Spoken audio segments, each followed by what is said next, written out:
So, I just got back from a triple screening of Tron at the El Capitan Theater in Hollywood. It's got some nice little goodies. Got a little popcorn tin.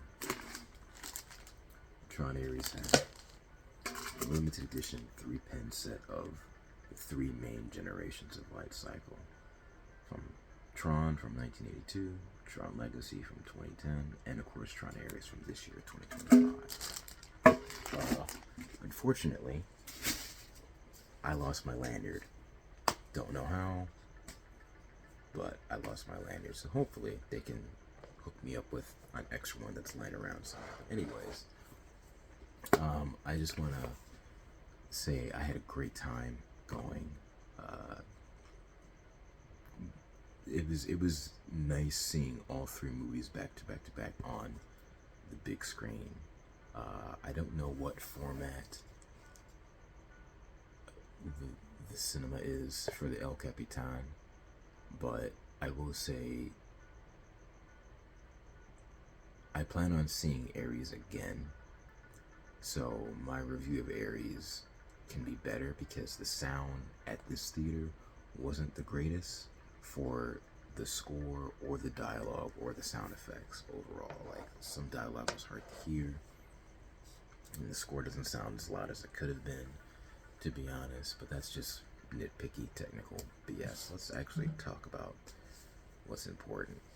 So, Tron Ares, I do think for fans it is better if you go back and rewatch Tron 1 and Tron 2 back to back before jumping into Ares, if you have the time to do so. If you don't, you can still enjoy Ares on its own, but it's better to have a refresher of Tron 1 and 2 in your mind. It's better to have it fresh. There's been a lot of concerns regarding Ares outside of certain casting decisions. I just want to say I don't think a lot of the negative feedback from fans is warranted.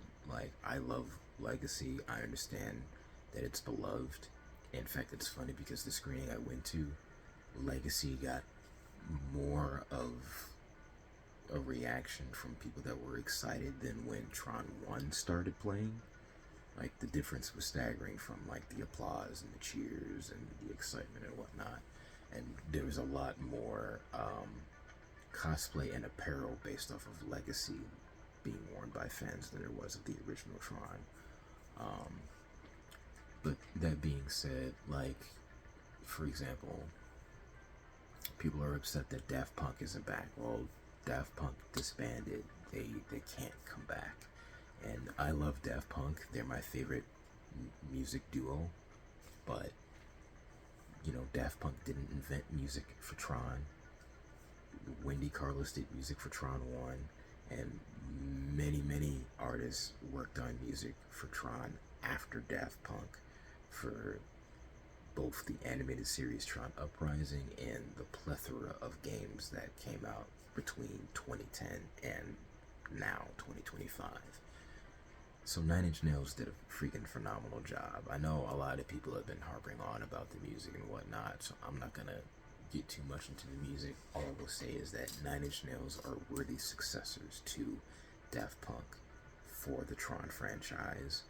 And it's interesting because I listened to the soundtrack before seeing the movie, so it was interesting to see the tracks, or hear, I should say rather, in context with the story of what was going on. There's a lot of tracks that I listened to that played in places that I did not expect them to play in the movie, if that makes sense. Like, in my mind, I'm like, oh, this is probably what might be happening in this scene based off of what I've seen in the trailer and what I know of the story, and it was not playing at that moment. They played at different moments. So the music, obviously great in terms of touching on Legacy fanboy concerns related to Ares. Story-wise, I know some people feel like it's ignoring Legacy. It's not. This film is clearly a sequel to Tron Legacy, and it is clearly a sequel to the original Tron. Now, does it tip more in favor of playing off the original movie? You could say that, considering the fact that, they actually show that they go back to the original 1982 grid, and there's a lot of Easter eggs and references to that. But that also makes sense because that's the original. Like, the original's the one that started it all. Why wouldn't you pay respects to that? In terms of, like, legacy, I don't understand like, Legacy reinvented the look and feel of the grid, and that stylization of the grid has carried over to Ares, which is obvious from when you see imagery of the grid or when you see programs in their suits and whatnot. So it's like, I never understood the complaint of like, oh, it's ignoring Legacy. No, it's not. It's clearly playing off of Legacy. In fact, everything Tron related that has come out that is not explicitly based off the original film, from video games to the rides to the apparel to all sorts of merchandise, it's all rooted in the aesthetic of Legacy. And this film, there's a lot of Easter eggs, and like, some people might act like it's pandering or like it's fan service. I disagree. I just think it's a love letter, honestly. Tron Ares is a love letter to the franchise as a whole and to the fans. And some people may disagree because they're hung up on being upset that it's not a direct sequel to Legacy. But Legacy wasn't a direct sequel to Tron either. I think people keep forgetting about that. Like, it took almost 20 years to get Tron 2. And when we got Tron 2, a lot of actors and characters didn't come back. Story elements that we wanted to happen, that we dreamed of having happen, were really done in Legacy. Especially people who have been there since the beginning. Like, in terms of people who actually grew up with the original Tron, or, they had Tron 2.0, the video game, and were mad that that is no longer canon. Like, a lot of it's funny to see history repeat itself in terms of fan backlash and negative reviews from critics, because critics historically do not like Tron, right? They just don't. They didn't like the original. They didn't like Legacy. They don't like this one. And hardcore fans of Tron made complaints going into Legacy, and those exact same complaints are repeating itself for fans of Legacy going into Ares. From complaining about the music to complaining about characters and actors not coming back to complaining about certain story elements and plot points. History is just repeating itself, and I think history is going to repeat itself again in terms of Ares is going to be that underdog entry that may not be as beloved at first, but as time goes on, it's going to find its audience, and it's going to be considered a classic. Just like Legacy is a classic, and just like the original film is a classic. But Ares it's a sequel to Tron 1 and Tron 2, right? And it's interesting because one of the writers for Tron 3, when it was originally called Tron Ascension, has gone on record saying that very little has changed from the script that they had to what Ares became. The only real major changes is how involved Sam and Cora are, and that's the next thing I want to address, because that's like more so than a particular person being attached to the film. This is the biggest elephant in the room, and that is Sam and Cora. Are they in the movie? And the fact that the director has said that they're in the movie. I want to address that. If you want to say spoiler alert, go ahead and say it. I don't think this is a spoiler alert. I think I'm doing civic duty as a Tron fan to warn people ahead of time Are Sam and Cora in the movie? Yes and no at the same time. There are no flashback scenes. There are no flashback scenes of Sam and Cora. And Sam and Cora don't have cameos. They don't have scenes. Garrett and Olivia are not in this movie in a, hey, look, it's Sam and Cora and they're talking and what have they been up to in the past 15 years and what's gonna happen with them. Like, no, that's not going on at all. And some people are gonna get mad at Disney thinking that they did stuff to be sneaky, but I mean, if there's one thing I've learned as a nerd, when it comes to franchises like this, we have a tendency to overanalyze every little thing and we hype ourselves up believing that something is going to happen because we're looking at footage and we're looking at pictures and we're piecing things together and we're like, this is what's gonna happen, this is what's gonna happen, and it doesn't happen, and then we get mad like, why isn't the thing that I expected to happen? And then we blame everyone but ourselves. It's our fault for building up into our own minds what we expected to happen and it doesn't happen. Perfect example with this movie is a clip from the trailer of a person on the Ducati bike driving through Mexico City. It's not Sam Flynn. I'm just going to tell you right now, it's not Sam Flynn. Does that scene have anything to do with Sam and Cora? Yes, it does.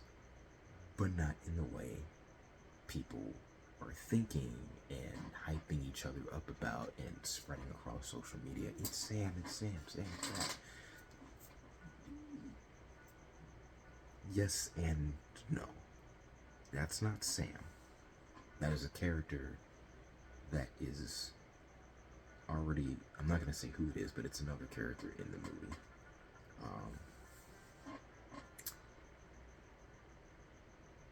Sam and Cora do get addressed in this movie. And if anyone is worried, no, they're not dead. They didn't get killed off screen or anything like that. Without spoiling anything, Sam and Cora get addressed both in terms of being spoken about aloud by characters, and in terms of stuff that you can read on the screen and images. These images are definitely new. I don't know if it's CGI or if that is the most they were able to get them to do it. They were able to like get Garrett and Olivia to be like, hey, here's wardrobe, pose, take these photos, etc. I feel like that's kind of a spoiler in itself, so I apologize if it is, but I'm just trying to lower your expectations gently because I know a lot of people are overly excited thinking Sam and Cora are going to have a cameo, and they don't. They're in the movie, just not in the way people are expecting. So Aries doesn't just go screw Tron Legacy, screw Sam and Cora. Like, I know people are thinking that because they're mad because it's not a direct sequel, but it's been 15 years. The storyline was going to have to change. Garrett and Olivia were more than likely busy. And you know, I've seen people trying to do a smear campaign being like, oh, they're lying, saying some actors said they didn't want to come back. No, some actors did say they didn't want to come back. And then there are other actors who were not asked to come back, like Bruce Boxleitner, aka Tron himself. And he did not lie. He's not in this movie. Tron is not in this movie. And you may be going like, how can Tron not be in a movie called Tron? You also need to remember Tron is not the main character. He has never been the main character. Kevin Flynn is the main character in the original movie. Sam Flynn is the main character in Legacy, and even in Tron Uprising, which features more Tron than anything else, he's still not the main character. Beck is. The only time Tron has ever been the main character has been in the arcade video games and the Game Boy Advance version of Tron 2.0. Those are the only times Tron has been the main character in the Tron franchise. Not even in comic books, to my recollection, has he been the main character. So that's a complaint that I'm like, like, I love Bruce Boxleitner. I got to meet him. He's really nice. And I love the character of Tron, but, like, I'm not, like, it's not a make or break for me that he's not in this movie and not the main character. He wasn't really in Legacy either, you know? And some people were pissed off about that, but I don't know. I firmly believe that if this movie does well, we're gonna get Bruce Boxleitner back as Tron. We're gonna get Garrett and Olivia back as Sam and Cora. Maybe we can even get Dan Shore, I believe is how you pronounce his name, as Ram. Maybe they can re-res Ram and like bring his user back, like they tease at the end of Flynn Lives, Tron the next day. But it ain't gonna happen if people don't go see this movie. And without spoiling too much, the ending of the movie heavily sets up stuff related to Sam and Cora. And there isn't a post-credit scene, but there's a mid-credit scene that has nothing to do with Sam or Cora, but it has to do with another character in the movie. And it's a pretty neat scene, not gonna lie. I was really excited about it, and I'm really interested to see where that goes. But yeah, we're not gonna get anything if folks don't go see the movie. So don't pirate the movie. Don't wait for streaming. Get a ticket at the theater and go see it. If you want more of the Tron franchise, whether it's more movies, more shows, more video games, more merch, whatever, if you want certain actors to come back as certain characters, if you just want more, you have to go see this movie. And if you're one of those people that are adamant that just refuse to see this movie, fine, at least buy a ticket so that it can get the box office numbers boosted. Just buy a ticket, maybe buy some merch, and then don't see the movie if you're that adamant about not seeing the movie. But you need to support this movie if you want more Tron, because I firmly believe that what Bruce Boxleitner said is true. If this movie doesn't do well, they're gonna pull the plug on Tron, because Tron has had an interesting relationship in history with Disney over the years. That's not to say Disney doesn't care about Tron, which I'll admit I've felt that way at multiple times. I can't tell you how many times I've been crying about Tron 3 and being mad that other projects were being greenlit over the past 15 freaking years. But it's also clear that there are people at Disney that do care about Tron, and they try to get Tron stuff out when and where they can. And it's obvious from the rides being done, the merch that's been done, and the video games that have been done post Tron Legacy, post 2010. But it's also obvious that maybe there's people that don't like Tron too much at Disney.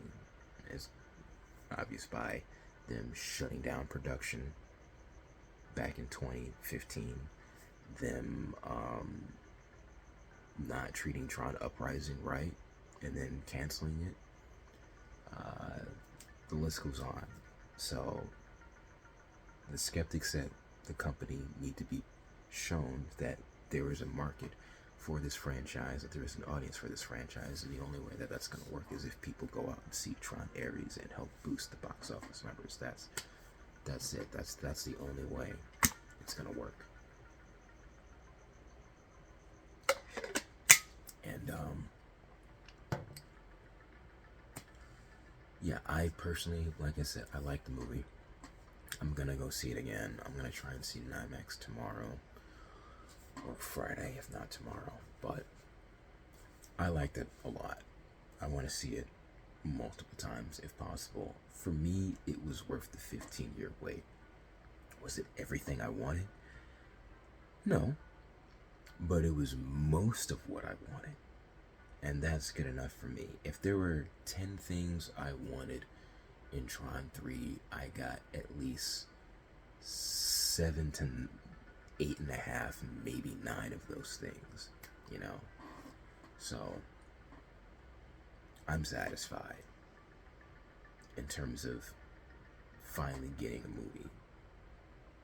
Again, not exactly Tron 3 that I wanted, but it was good enough. And knowing that they have plans for a Tron 4, and I'm pretty sure they said the script is already written, and including Sam and Cora in the storyline,